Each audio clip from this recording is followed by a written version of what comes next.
तव्यात vote चोरी कशी होते त्याचं प्रात्यक्षिक सादर झाल्यानंतर राज ठाकरे संवाद साधतात.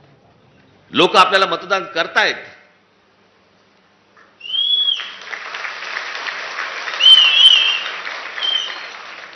पण या सगळ्या भानगडीमधनं आपल्याला दरवेळेला पराभव पत्करावा लागतो. अनेकांना वाटेल की बाबा मी काहीतरी कारण देतोय. कारण काय द्यायची? अख्खा देश बोंबलतोय. आणि या सगळ्या प्रक्रियेमधनं मग सत्तेमध्ये यायचं आणि मग हवी तशी सत्ता राबवायची. बरं, आपण काय सांगतो आहोत त्यांना? आपण त्यांना सांगतो आहोत मतदार याद्या स्वच्छ करा. 5 वर्ष निवडणुका झालेल्या नाही आहेत या महाराष्ट्रामध्ये स्थानिक स्वराज्य संस्थांच्या. मतदार याद्या स्वच्छ करा. अजून 1 वर्ष लागलं तरी चालेल. 1 वर्षाने निवडणुका घ्या, काय फरक पडतो? आणि उद्या मतदार याद्या ज्यावेळेला स्वच्छ होतील त्यावेळेला ज्याचा विजय होईल, ज्याचा पराभव होईल, आम्हाला मान्य आहे. उद्या आज जे सत्तेवरती आहेत त्यांचा जर समजा विजय झाला, मतदार याद्या पूर्ण पारदर्शक झाल्यानंतर, आम्हाला मान्य आहे. पण ह्या सगळ्या गोष्टी सगळ्या लपवायच्या आणि लपवून लपवून लपवून लपवून त्याच्यातनं निवडणुका घ्यायच्या. मॅच तर फिक्स आहे. भाई, ज्या वेळेला मॅच फिक्सिंग आपल्या क्रिकेटमध्ये ज्यावेळेला झालं त्यावेळेला अझरुद्दीन पासून सगळ्या लोकांना त्यावेळेला काढून टाकलं होतं. जडेजापासून काढलं होतं ना. इथे कोणालाच काढत नाहीत.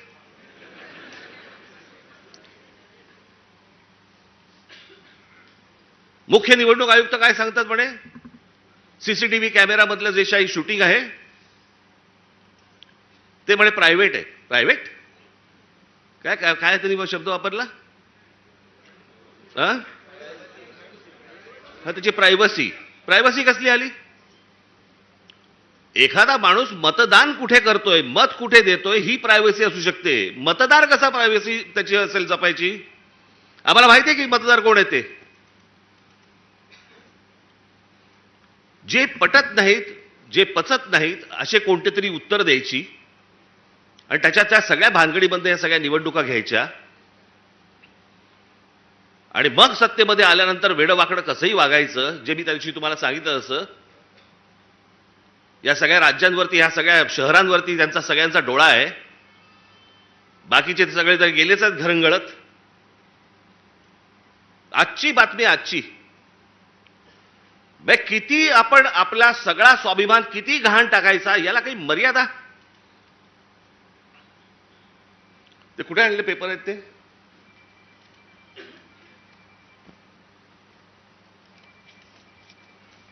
म्हणजे हा मनात ह्यांचा विचार येतो कसा? ही आजची टाइम्स ऑफ इंडियाची बातमी आहे, इंडियन एक्सप्रेसची बातमी आहे आणि मला असं वाटतं ती कुठचं दुसरा वर्तमानपत्र, दिव्य मराठी. बाकीच्या वर्तमानपत्रामध्ये मी शोधत होतो, पण त्याचा GR देखील आलाय. आणि हे एकनाथ शिंदेचं खातं.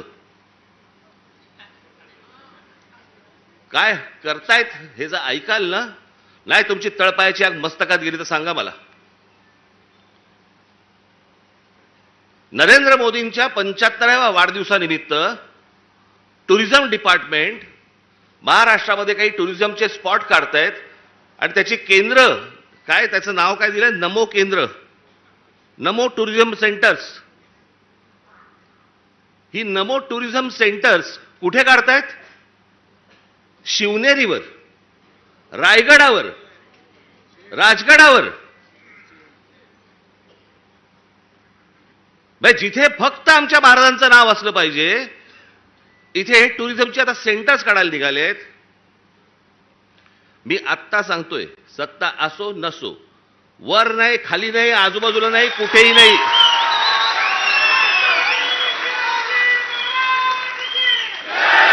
उभं केलं की फोडून टाकणार.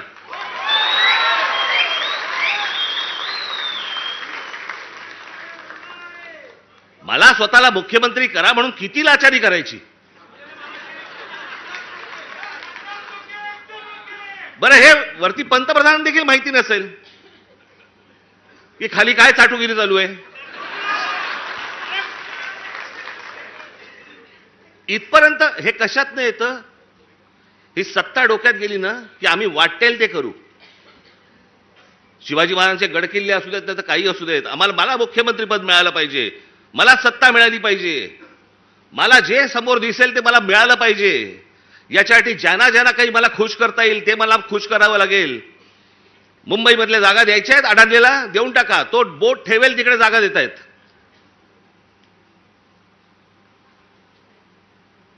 हे सगळं येतं सत्तेतून, सत्ता येते याच्यातून. म्हणून तुम्हाला बारीक लक्ष ठेवायला लागणार आहे. आणि याच्यासाठी म्हणून तो आपला उद्याचा 1 तारखेचा आपण मोर्चा काढतो आहोत. दणदणीत मोर्चा झाला पाहिजे, दिल्लीपर्यंत कळलं पाहिजे महाराष्ट्रामध्ये काय आग पेटली आहे ती.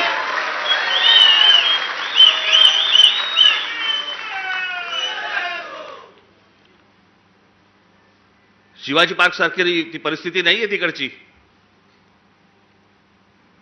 त्याच्यामुळे तिकडे बसेस किती तिकडे जाऊ शकतात वगैरे मला माहिती नाहीये. पण तुम्हाला, माझ्या खास करून माझ्या महाराष्ट्र सैनिकांना, मी आज हे आमचे चॅनलचे सगळे बांधव भगिनी आले त्यांच्या मार्फत मी माझ्या सर्व महाराष्ट्रातल्या सर्व मतदारांना, माझ्या महाराष्ट्र सैनिकांना सर्वांना मी सांगतोय की या मोर्चात सामील व्हा. महाराष्ट्रामध्ये काय प्रकारचा राग आहे हा या मोर्चामधून तुम्ही दाखवा. तो व्यक्त करण्यासाठी म्हणून तुम्हाला तिकडे यावं लागेल, सर्वांना यावं लागेल.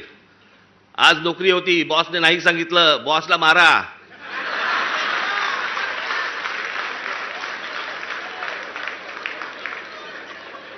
शनिवारपुरता 1 मत त्याच्या गालावर द्या आणि मला असं वाटतं तुमचा बॉस पण मतदारच असेल, त्यालाही घेऊन या. पण हे जे चाललंय हे या महाराष्ट्रातल्या, या देशातल्या प्रामाणिक मतदाराचा अपमान सुरू आहे. तो मतदार उन्हातानामध्ये रांगेमध्ये उभा राहतोय, त्यांना ज्याला हवंय त्याला तो मतदान करतोय. पण येणारे जर समजा रिझल्ट समजा विचित्र लागणार असतील तर मला असं वाटतं की त्याच्या तो मताचा अपमान आहे. हे सगळं सुधारलं पाहिजे, हे सगळं नीट झालं पाहिजे.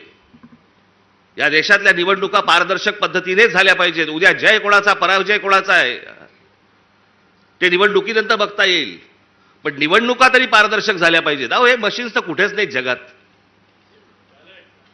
अमेरिकेसारख्या देशामध्ये, सगळ्या पुढारलेल्या देशांमध्ये आजही तिथे बॅलेट पेपरवरती सगळे मतदान होतात.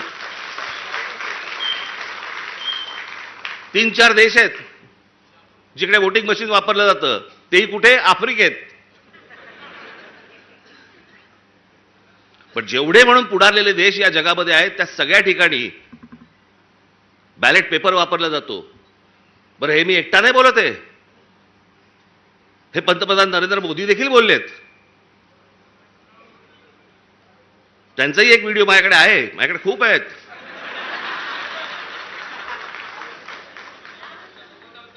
पण मला असं वाटतं की ही गोष्ट तुम्ही सर्वांनी गांभीर्याने घेणं गरजेचं आहे. परवाचा मोर्चा झाल्यानंतर तुम्हाला प्रत्येकाच्या यादी, आज सर्व इथे शाखाध्यक्ष आणि सगळेच मुंबईचे, ठाण्याचे, नवी मुंबईचे अनेक जण आलेले इथे, घराघरामध्ये जा, तुम्हाला चेहरे कळले पाहिजेत. आमचा गजानन कुठे गेला? काळे गजानन, आमच्या गजानन ते काल एक गोष्ट शोधून काढली तिकडे.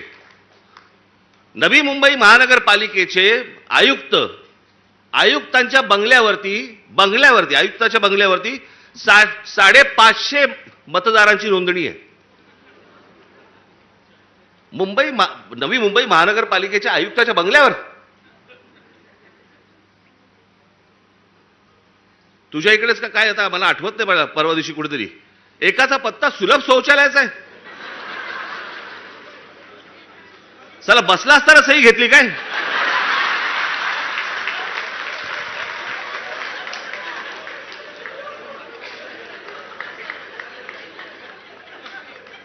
काहीही सुरू आहे.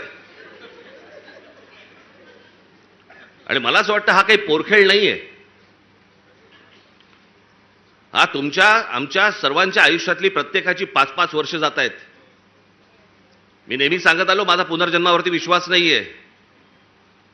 या जन्मामध्ये ज्या काही गोष्टी आहेत तुमच्या, या महाराष्ट्राचं भलं झालं पाहिजे, या महाराष्ट्राचं काही चांगलं झालं पाहिजे, याच्यासाठी म्हणून मी स्वप्न पाहतोय, तुम्ही स्वप्न पाहतात. आणि त्या स्वप्नांची जर राख रांगोळी जर समजा ही मशीन्स करणार असतील, काय उपयोग आहे निवडणुकांना?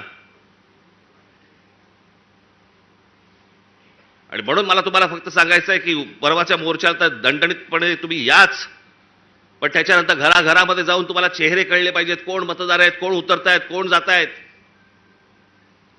हे प्रत्येक ठिकाणी जे सगळे दुबार बिबार भरलेत, हे सगळे नष्ट केले पाहिजेत. आणि अत्यंत चांगल्या पद्धतीने या महाराष्ट्रामध्ये निवडणुका झाल्या पाहिजेत. बाकीच्या ज्या काही कायदेशीर ज्या काही गोष्टी करायच्या आहेत त्या चालू आहेत, ते करणं सुरूच आहे. तुम्हाला 1 तारखेला अनेक गोष्टी समजतीलच, काय काय पुढे सुरू आहे ते. आणि टप्प्याटप्प्याने आपल्याला पुढे जायला लागेल. ही एक खूप मोठी लढाई आहे. ही आपल्याला सर्वांना एकत्र लढावी लागेल, महाराष्ट्राला लढावी लागेल. प्रत्येक वेळेला महाराष्ट्रानेच पहिलं पाऊल पुढे टाकलेलं आहे, यावेळेला देखील पहिलं पाऊल महाराष्ट्रच टाकेल.